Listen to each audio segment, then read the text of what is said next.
Shalom Bapak Ibu Saudara yang diberkati dan dikasihi Tuhan. Selamat berjumpa kembali dalam renungan firman Tuhan hari ini. Mari kita berdoa bersama. Saat ini kami datang kepada Tuhan. Saat ini kami mencari Tuhan, kami mencari firman-Mu. Karena kami menyadari kami butuh Tuhan dan kami butuh firman-Mu dalam hidup kami.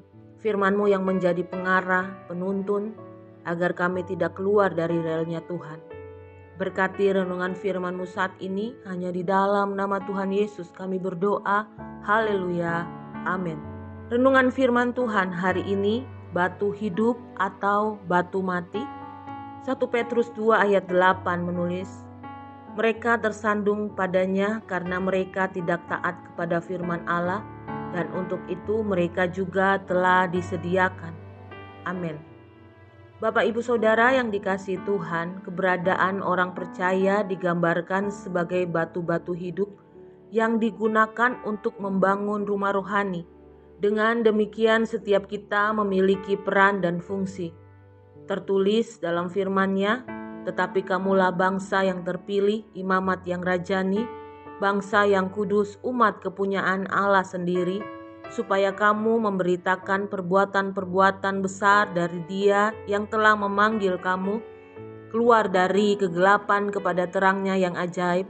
Kamu yang dahulu bukan umat Allah, tetapi yang sekarang telah menjadi umat-Nya, yang dahulu tidak dikasihani, tetapi yang sekarang telah beroleh belas kasihan. 1 Petrus 2 ayat 9-10 menulis, tetapi batu yang hidup berarti memiliki kehidupan yang berpadanan dengan panggilan Tuhan. Allah memanggil kita bukan untuk melakukan apa yang cemar, melainkan apa yang kudus.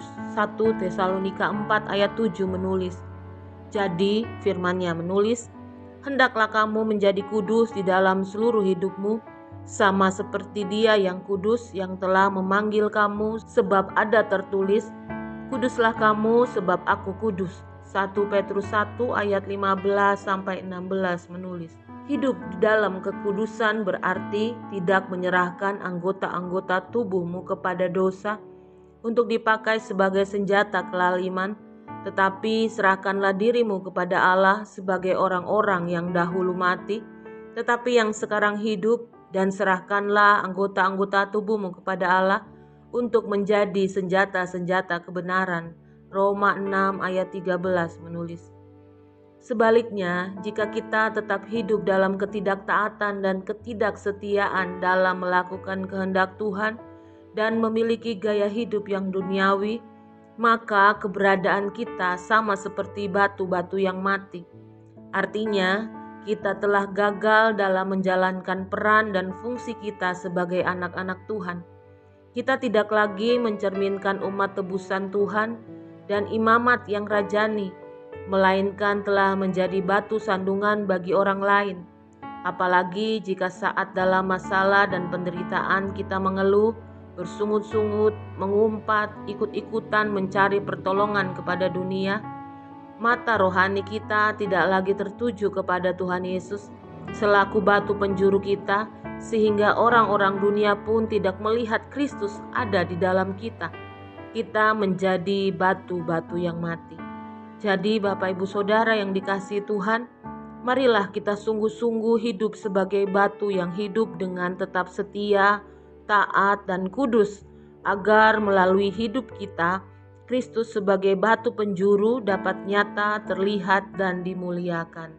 Amin. Mari kita berdoa.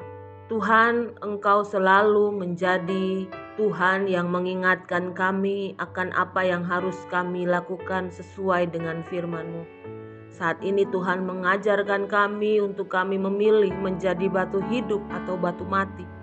Dan saat ini kami mau berkata, Tuhan, kami memilih menjadi batu-batu hidup, menjadi saksi-saksi di mana hidup kami menjadi saksi Kristus. Orang-orang melihat Kristus di dalam hidup kami. Mampukan kami Tuhan. Berkati para pendengar saat ini dengan segala yang dihadapi, problem, pergumulan, permasalahan, beban berat, sakit penyakit. Tuhan tahu. Tuhan berikan pertolongan-Mu di dalam nama Tuhan Yesus. Berkati bangsa kami, pulihkan bangsa kami, tolong bangsa kami, ampuni bangsa kami Tuhan. Kami serahkan bangsa kami ke dalam tangan Tuhan, Tuhan yang bekerja lebih lagi. Terjadi hujan pertobatan yang luar biasa di bangsa kami. Di dalam nama Tuhan Yesus, berkat-Mu melimpah atas kami sepanjang hari ini. Haleluya. Amin. Selamat beraktivitas. Tuhan Yesus memberkati kita semua dengan limpah hari ini. Amin.